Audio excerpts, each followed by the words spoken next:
Okay, guys, welcome back to another Meet the Candidate. And tonight's candidate is Russell David Wind, and he is running for Akfvske District Seat B. Mr. Wind, thank you so much for joining us tonight.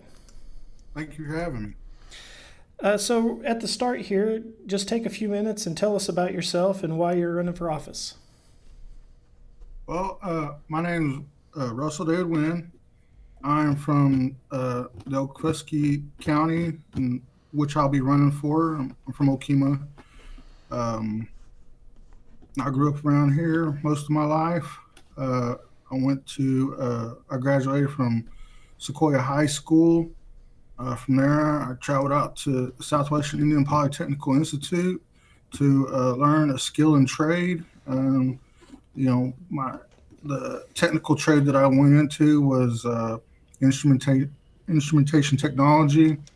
From there, I took off to Haskell, Indian Nations University, to pursue my bachelor's degree, and I obtained a business administration with emphasis in tribal management degree. And I always say the emphasis in tribal management because I had to take extra courses in obtaining that degree. They made me take Federal Indian Law 1, 2, Business Law 1 and 2, and Tribal Sovereignty and some other gaming courses. Back then, that was what everything was. All the tribes were going towards that direction because gaming was still fairly new. Okay. So we've had some questions pop up here in the chat, and once again, guys, I'm going to prioritize the chat questions, and then once the chat questions are all done, we'll go to the email questions. So right at the top of the list here, TY Prohl is asking, do you support open meetings legislation to require tribal boards of independent agencies and Mvskoke Nation boards like the Citizenship Board to post meeting agendas on their social media with plenty of notice and require that meetings be live streamed on social media? Um, I think that that's the. I think we do have a law, Open Meetings Act, or where they have to go in and post it on. It doesn't. They didn't really say. I don't believe it really says you have to post it online or their Facebook. When I used to work for the Creek Nation, you basically printed out the agenda, posted it on a flyer on a doorway or community center. You just tacked them on there, and that was your you posted it and gave notice. Um, should they be posting it for more good feedback? Yes, I think they should. To be more, so to invite more activity into our government. Um, Now, as far as recording them, I don't know about that part. That can uh, depend on the type of agency and if there's any confidential information that might not shouldn't be shared. But yeah, I mean, um, that's my take on that. Okay. Uh, TY Prohl asks, do you know when the next Mvskoke Media editorial board meeting will be held or where citizens can access agendas to tribal board meetings? No, I don't. That would actually be a something that um, the executive branch should maybe be posting through their. I think they have public relations or some type of one of those departments. There's almost 100 departments out there. They just posting on something, but Okay. TY Prohl asks, would you support establishing public defenders for indigent defendants or respondents in civil and criminal tribal courts? yes, I don't. I feel like that's already in place. I believe it. I mean, I was the former chief of staff at Seminole Nation of Oklahoma, and I worked with their chief justice at that time with the DOJ, and we pursued. There's actual DOJ grants out there for public defenders.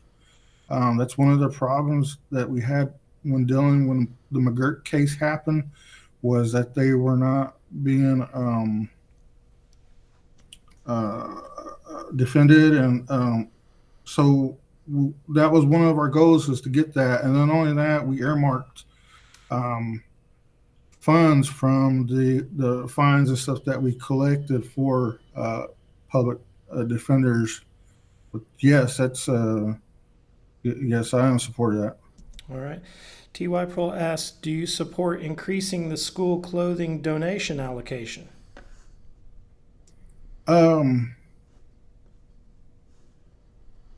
Not at this time. I think it's a new program. It has to get out there. It's one of those programs that it benefits in reservation and out of state reservation and out of boundaries reservations. I kind of looked around and asked what is the source of the funding, because I want to know if it's sustainable. Again, when I was at the Seminole Nation, I was chief of staff over there, we had a school clothing allowance, but it was based off a judgment fund that they received from long ago from lands that they lost. And that judgment fund was placed in the trust. And so we took the interest off that trust and developed programs. And the school clothing allowance was part of that program. But over time, that trust responsibility, the interest rate grew less, and we weren't getting as much, and we weren't able to. We actually had a kind of first come first serve for so many until funds are exhausted from that program. When I look at this school clothing program, it is good that everybody can use it, because there's no federal restrictions on there for out of state and this and that. But if it's coming off the interest of our permanent fund, that's a whole different story of increasing it, because is that priority, or does something else something else might come along that's priority with using the interest off our permanent fund. And I don't want to deplete our permanent fund, because that's we're coming in a time right now where these federal contracts and budgets and funds to Indian country have been cut in half by Doge. So I mean, we had a Creek Nation, their finance department really needs to kind of, and their planning committee need to all look at that. What's the impact on raising or lowering, or raising or just keeping the the clothing allowance. It's a great program, but I wouldn't mind increasing, but not at this time, because we need to weather the storm, so to speak, for these next couple years. Okay. Along those same lines, T.Y. Pearl asks, do you support increasing the amount of emergency hardship allocation? Same. That's the same. Okay. T.Y. Pearl asks, do you support changing the age of eligibility to receive elder services? That's almost in the same category. I think we're at 55. The National Aging Institute has it at 60. I think Center Disease of Prevention Control, or CDC, has it at 60. And I think it would be good to change it to 60, because that seems to be the baseline for all grants. It's just like the Community Aging Grant, which is our nutrition program, and I worked with that. Our Older American program is called Title VI, and the eligibility requirement is that you must be 60 with 50 or more 6-year-olds to qualify for Part A, Part B, or Part C funding, and that provides nutritional meals, and then the caregiver support. Right now, I don't think our our elder program is using that grant. I think they're still using ARPA funds, and so that's why they're able to stay at 55 or basically kind of do what what they write in there. And so if it once those funds run out, are they going to use general fund or are they going to go after that you know uh, elder program grant funds? And if they do, they have to raise it to 60. So I'm you know I'm kind of, and in my opinion, you know 60, 65 was always the elder age, but in the old way, you're not really an elder until you're like in your 70s, and that that's an elder right there. Okay. Ty Pro asks, would you support the creation of a gathering of tribal town descendants to get Dawes Roll tribal town descendants to reconnect with other tribal town descendants with shared traditional affiliations?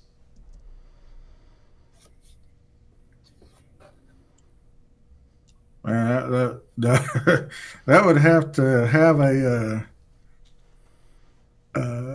very unique collaboration um, of tribal towns. I think Tlaplacos kind of, they have their own gathering, and Kaleji has their own, and Alabama Casati, and they're really protective on their information.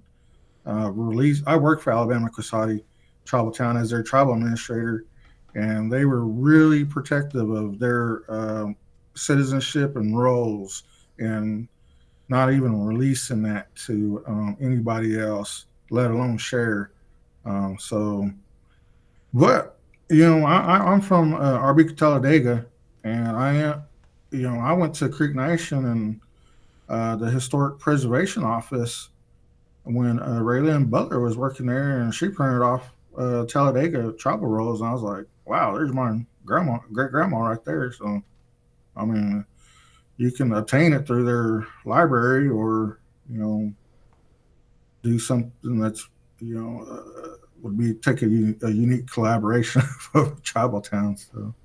Well, and we got a couple other questions. I'm just going to stick them in there from the email that's related to that. Are you a citizen of any federally recognized tribal town? No, I'm with Arbica Talladega. Okay. Do you think dual enrollment in a federally recognized tribal town is a conflict of interest? No. Okay. Moving on with the chat questions here. What is your position on pretendians and wannabe tribes? Well, I'm guessing that would be like they keep popping up around the Alabama, Georgia area and Florida area. And I kind of feel like that it does need to be checked from other tribes. And our Historic Preservation Office is doing a pretty good job with that. And it's just like, I heard of like, they try to lay claims to land because they go online and they find out, oh, this is, they do their own research, and this is where so and so Native Americans were, and it's just like this. For this one tribe, they're trying to start up somewhere on the Panhandle and try to claim that land over there, but that was where Chiaha come from, and Chiahas were. A lot of people don't know that that's Gar Creek Tribal Town, or Gar Creek Ceremonial Ground, and so that's the original inhabitants that come from that area, and they're here. They're here over here in Oklahoma. You can't, and that has to be kind of, and that's what the Creek Nation is kind of doing right now in Georgia and Alabama, is kind of protecting that, because they know the history from where these grounds come from, and that's them over there. They're just trying to capitalize off of no one's around to question them or contest it, and so now they're trying to create these tribes that you know they don't belong. So Okay. T.Y. Prohl's asking, would you support legislation to have the GIS department create interactive online maps where people can enter the address to see whose allotment or Curtis Act Township site they live on the reservation wide? that would be awesome. There's actually around here in Okima. I talk to a lot of these ranchers and farmers, and that's all they talk about is land this, land that. I just purchased some land over here, and this one guy he showed me there's already an app, and it has. He goes, "Do you know who's on your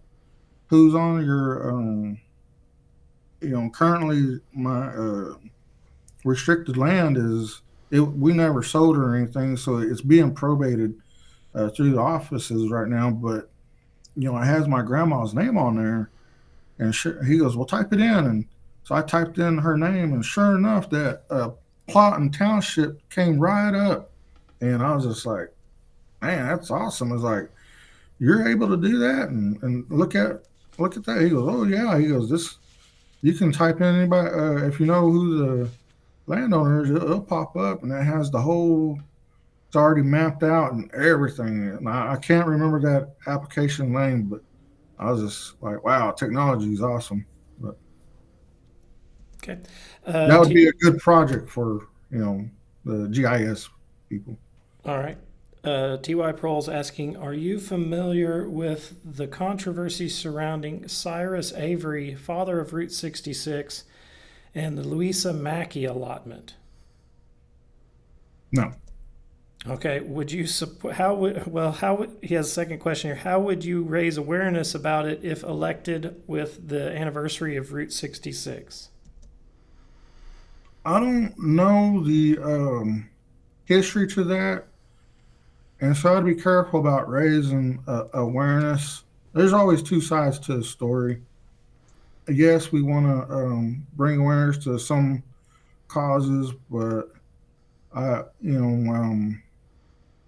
there's a lot of things you want to stick your neck out to and do this and that.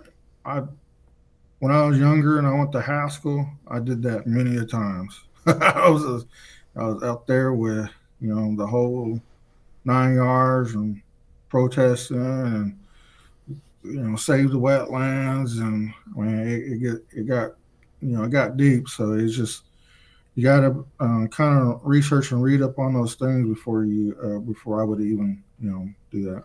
Okay. Vacenza Italiana asks, would you support an initiative among tribal citizens to vote on the right of same-sex marriage within tribal jurisdiction? Would I say it again? Would you support an initiative among tribal citizens to vote on the right of same-sex marriage within tribal jurisdiction? I don't know if that's that sounds like a some sort of constitutional amendment, and that would have to come from the people. And right now, if I was elected, I'd uphold the Constitution at where it's at. Okay. Vacenza Italiana is asking me a question here. She's asking me, is there a way to post the schedule of future Meet the Candidate interviews in the current election? I'm not on Facebook. So, Vacenza, what I would do there is we can post them on our website, but we don't have a recurring tab for that. Maybe I can get that built. But the best way to do it if you're not on Facebook is to go ahead and subscribe on YouTube, because I will normally build the post and everything about 2 o'clock before the day of the meet the candidate. So you'll get it if you subscribe and turn your notifications on. You'll get a notification when one is going to happen the same day, if that'll help you. And then I'll talk to our web people and see if we can get something on the website that has our schedule. Or if you want to email me at jmoore@Mvskoke Media, I can email you the little image that we post on Facebook that has the schedule. That's another way you could do it, is to shoot me an email. Let's see here. I'm going to go on to the next question. Sorry about that.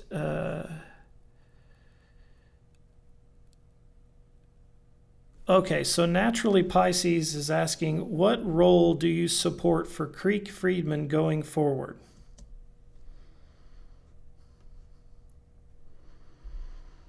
What role do I support? Yeah, she says, what role do you support for Creek Freedmen going forward? That would be a tough one for me. We're going to, there was an executive order sent out.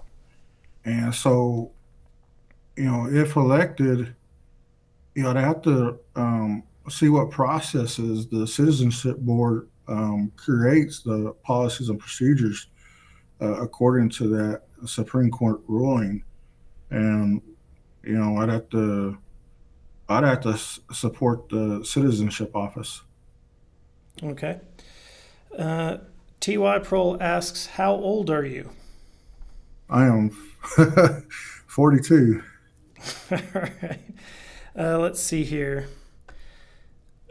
Mike TV is making a post about a meeting that is open to community meters. I would mention there, if you guys want to go to that meeting, you can, unless you're media, because I believe that meeting, the Facebook post for that, they said they don't want any media there. So just to give everybody a heads up.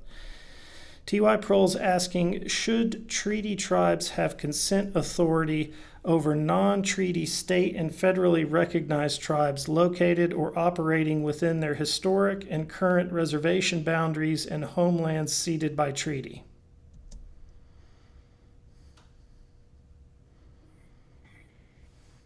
That's actually a pretty good and tough questions. Growing up, I didn't know there was different levels of tribal government. Since going to Sequoia, Scipion, Haskell, I've come across many, many tribes. There's like 500 and something tribes out there, and they all operate differently. They're not the same like we're used to over here in Oklahoma. The majority here in Oklahoma are all constitutional tribes, constitutional republic. We based off of United States of America's Constitution. But there are tribes that operate straight from the treaty. I visited a tribe out in Wyoming not too long ago. I talked to one of their former councilmen, and he had a question about the whole citizenship going on over here. And that was, he goes, well, you'd have to have your whole constitution rewritten and take it to the BIA and government and get it all approved. He's talking about that long process. He goes, but we don't have a constitution. We're just a straight treaty tribe.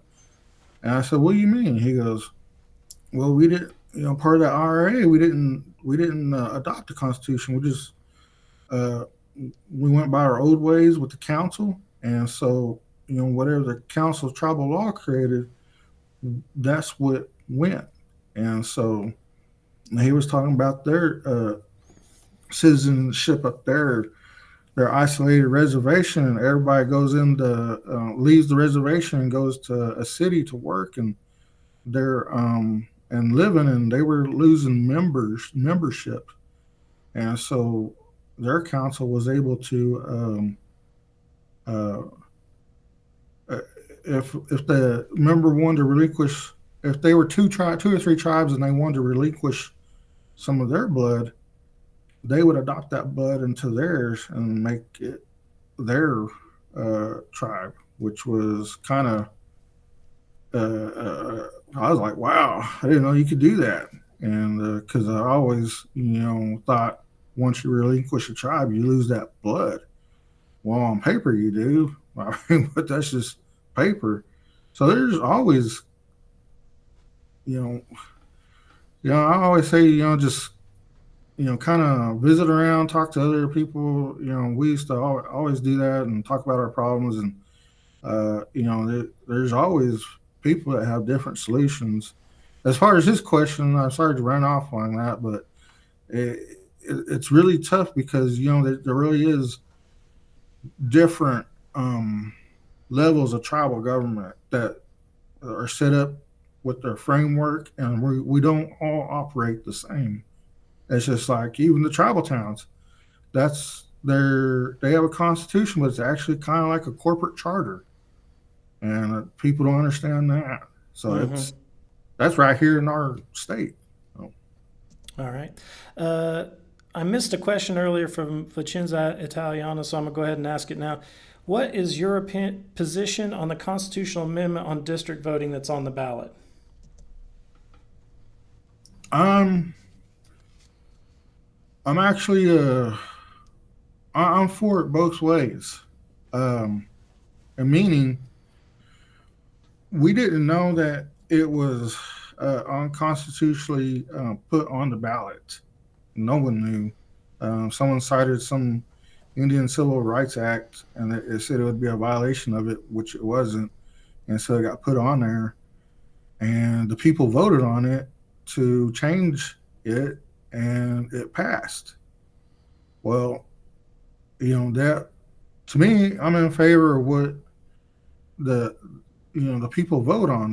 That's what we are. Our right to vote. That's what our um, veterans fought for. That they just didn't fight for nothing. So, but now it's put back on the ballot, and it's if they vote to go back to district voting, then yeah, I'm for that because that's what the people want. And so that's there's changes like that. I went to that 4-part series in Okmulgee College and Mvskoke Creek Nation, and some of the one of the framers of the Constitution was there, and they bring that up. We're about 40 years in, 40, 50 years in with the Constitution.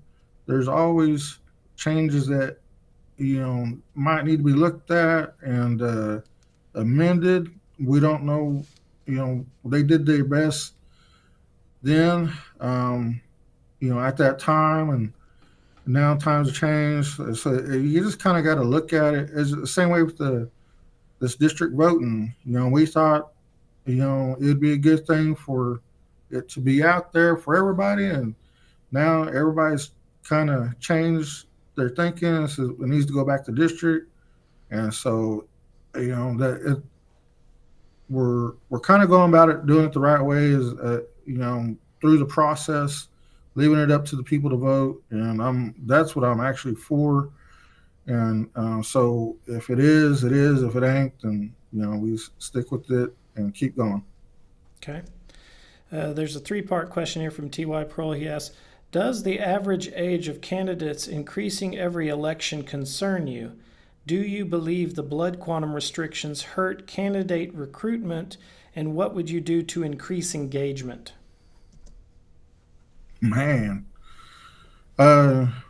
yes, and on the campaign trail, this is my second time running. 4 years ago, I went to all. Well, I couldn't really gauge it the last time because we were in COVID, so everything was virtual. The community meetings, everything was virtual, so I couldn't really gauge the people out there. This time around, everywhere I go, yes, it is. There's a major gap between um, the people who vote, goes to community meetings, um, attend church, attend the ceremonial grounds, um, community activities. There's a major gap between the elders and the young ones who don't seem to be involved. And then there's my age where there's hardly anybody doesn't even participate at all. And so I can see that. That's one of the reasons I'm running, is because we need to fill that gap and step up and be the next leaders, or even try to help the nation out, because the COVID took away a lot of them, took a lot of the elders, and it's our time to step up. As far as the blood quantum and lowering it for candidacy, that's that would again have to be. I would leave that up to the people. If that would, if they wanted to put that on the ballot again, or amend the Constitution to do that, and then put it to a vote, then let's do that. I'm not against that, but just follow that process. And as far as engagement, there has to be, last night when I was listening to them, George Tiger, former Chief Tiger, talked about an educational process. And that's exactly what I have been challenged with on this campaign trail of mine, was an educational process. They didn't even, they were like, well, how many districts do we got? Why is Akfvske? Why is, Wagner County a Coweta district? And so, just little things like that. You have to, there's an educational process on all that. People now, they don't like filling out forms, even if it's only one page. They're like, I don't want to fill it out and have to mail it in and this and that. And it really is a challenging process to educate them on things like that. And their people's attention spans are, get 30 seconds, 10 seconds, and then they go to something else. So it's just that our society, the way it is right now. Okay. We are past 30 minutes, guys. I'm going to try to get the rest of the questions that are in the chat right now done, and then we'll sign out. Let's see, where are we at? Kim Vickers is asking, do you have ideas for concurrent tribal students attending College of Mvskoke Nation to have access to transportation during their junior and senior year?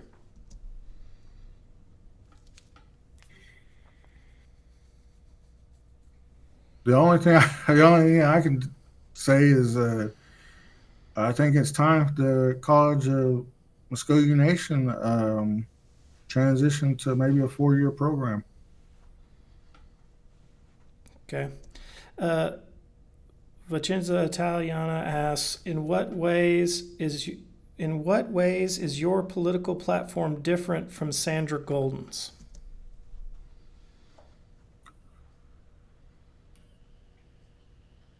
I haven't really. Sandra really hasn't said much. From listening to her platform. Of course, she's really educated, master's degree from Berkeley.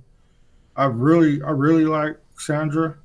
I've always supported her, and I really admire her, and I think she's a really nice person. We've always been friends.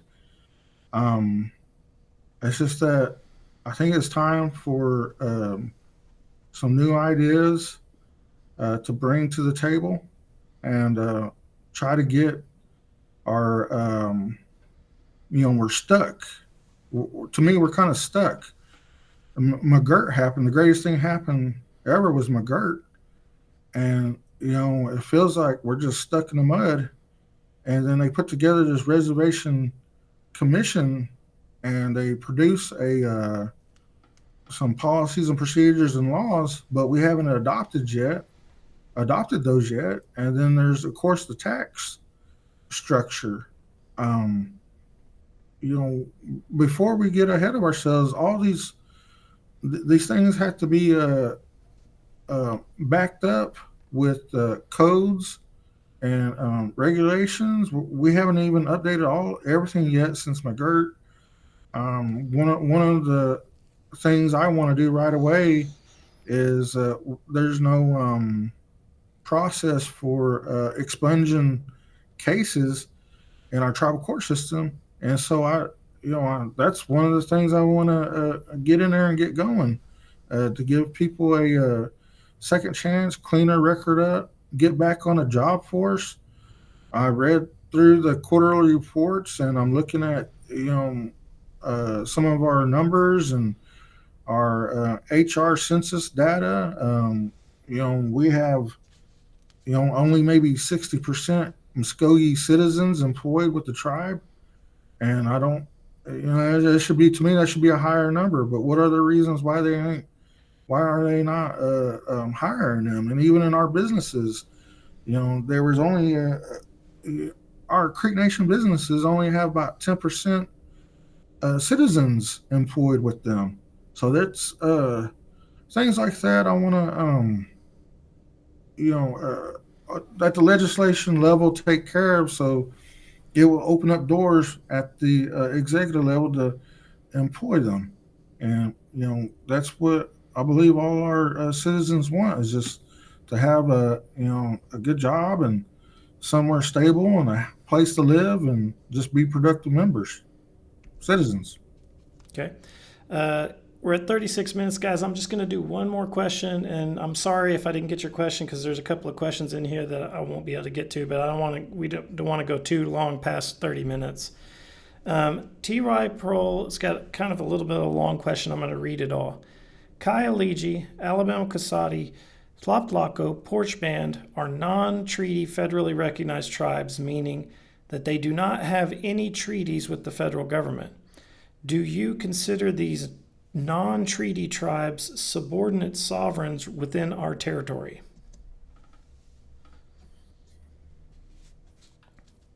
No, because they have a constitution.